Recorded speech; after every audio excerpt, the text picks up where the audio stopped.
నమస్తే welcome to Vikram TV. ప్రభుత్వాలు అసలు రైతు రుణమాఫీ ఎలా చేస్తాయి? ఇప్పటి వరకు ఎంత అప్పును ప్రభుత్వం బ్యాంకులకు చెల్లించింది? ప్రస్తుతం అన్ని రాష్ట్రాల ప్రభుత్వాలు కూడా రైతులను టార్గెట్ చేస్తూ హామీలను ఇచ్చి గెలిచిన విషయం మనకు తెలిసిందే। ముఖ్యంగా రైతు రుణమాఫీ చేస్తామని హామీలు ఇచ్చి వాటిని నెరవేర్చడానికి సన్నాహాలు చేస్తున్నాయి। ఇప్పుడు తెలంగాణలో ఉన్న కాంగ్రెస్ గవర్నమెంట్ కూడా రుణమాఫీ పథకాన్ని ఇప్పుడు చాలా సీరియస్ గా తీసుకుంది। ఈ రుణమాఫీ పథకాలు తాత్కాలిక ఉపశమనాన్ని అందిస్తున్నప్పటికీ వ్యవసాయ సంక్షోభానికి గల మూల కారణాలను పరిష్కరించడంలో విఫలమవుతున్నాయి। వ్యవసాయ రుణమాఫీ అంటే ఏమిటి? వ్యవసాయ రుణాల మాఫీ అనేది ప్రభుత్వాలు రైతుల మీద భారం పడకుండా వాళ్ళను ఆదుకునే ప్రక్రియ। ఇక్కడ కొన్ని వ్యవసాయ రుణాలు మాత్రమే మాఫీ చేయబడతాయి। రైతులతో బాధను తగ్గించడానికి తిరిగి చెల్లించే భారం నుండి రైతులకు కొంత ఊరట కలిగిస్తాయి। ఈ రుణమాఫీలు తరచుగా ఎన్నికల ప్రచార సమయంలో రైతు సంఘాల నుంచి ఓట్లను పొందడం కోసం ఆయా పార్టీలు అలా ప్రచారం చేస్తూ ఉంటాయి।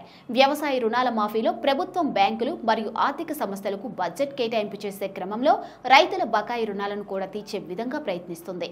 వివాదాస్పద భూములు, క్షీణించిన భూగర్భ జలాల నిల్వలు, నేల నాణ్యత, పెరుగుతున్న ఇన్పుట్ ఖర్చులు మరియు తక్కువ పంట ఉత్పాదకత వంటి అనేక సవాళ్లను రైతులు ఎదుర్కొంటున్నారు।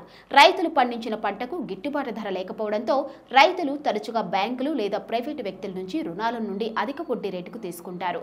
రుణమాఫీలు అప్పుల పాలైన రైతులకు తాత్కాలిక ఉపశమనాన్ని అందిస్తాయి, కానీ అవి వ్యవసాయ కష్టాలకు దీర్ఘకాలిక పరిష్కారం అయితే చూపించలేవు। రుణమాఫీల అమలు అనేది ఇక ఉంటుంది అంటే పంట వైఫల్యం లేదా ప్రకృతి వైపరీత్యాల సమయాల్లో ప్రభుత్వాలు అదనపు వడ్డీని మాఫీ చేస్తాయి। అలాంటి సమయంలోనే రుణాలను రీషెడ్యూల్ చేయవచ్చు లేదా బకాయి ఉన్న రుణాలను పూర్తిగా మాఫీ చేయవచ్చు।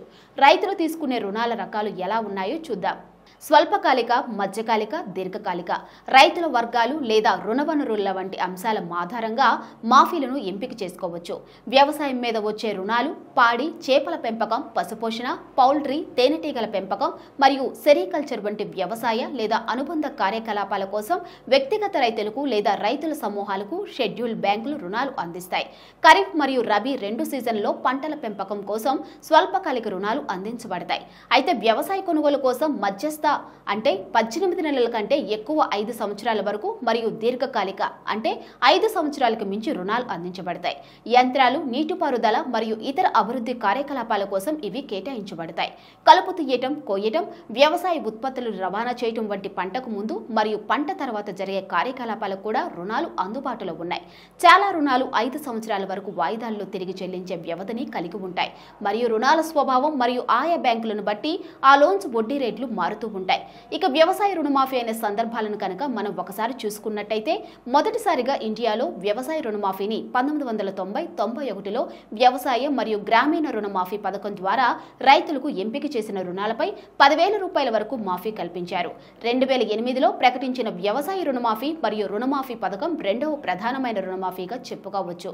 రైతు సంక్షేమం కోసం ప్రభుత్వం 60,000 కోట్లు కేటాయించింది। 2 హెక్టార్ల కంటే తక్కువ భూమి ఉన్న చిన్న రైతులకు వారి అర్హత మొత్తాన్ని బట్టి రుణమాఫీ చేయబడుతుంది।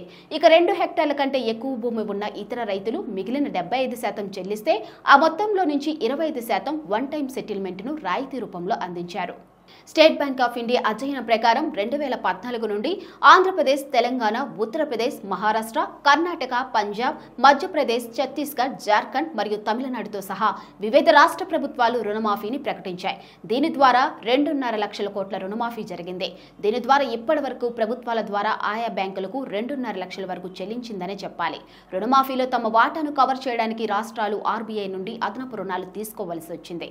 పెద్ద ఎత్తున చేసే రుణమాఫీలు ప్రభుత్వం చేసే అప్పులను పెంచుతాయి। ఇది అధిక వడ్డీ రేట్లకు దారితీస్తుంది, ఆర్థిక స్థిరత్వాన్ని దెబ్బతీస్తుంది। ఈ మాఫీలు తరచుగా చేయటం వల్ల తక్కువ పంట ధరలు మరియు సరిపోని మౌలిక సదుపాయాల వంటి ప్రధాన వ్యవసాయ సమస్యలను పరిష్కరించడంలో ప్రభుత్వాలు విఫలమవుతూ ఉంటాయి। స్వల్పకాలిక ఉపశమనాన్ని మాత్రమే అందిస్తాయి। ప్రభుత్వం కనీస మద్దతు ధరలు ప్రకటించకపోవడంతో రైతులు ఎక్కువగా గోధుమ మరియు వరి వంటి పంటపై దృష్టి సారిస్తారు। ఇవే కాకుండా రైతులు నూనె గింజలు, పప్పులు, పండ్లు మరియు కూరగాయలను పండించడం ద్వారా పలు రకాల పంటల ఉత్పత్తులు రాష్ట్రంలో ఎక్కువ అవుతాయి। కాబట్టి వాళ్ళని అలాంటి పంటలు వేసుకునే విధంగా ప్రభుత్వాలు ప్రోత్సహించాలి।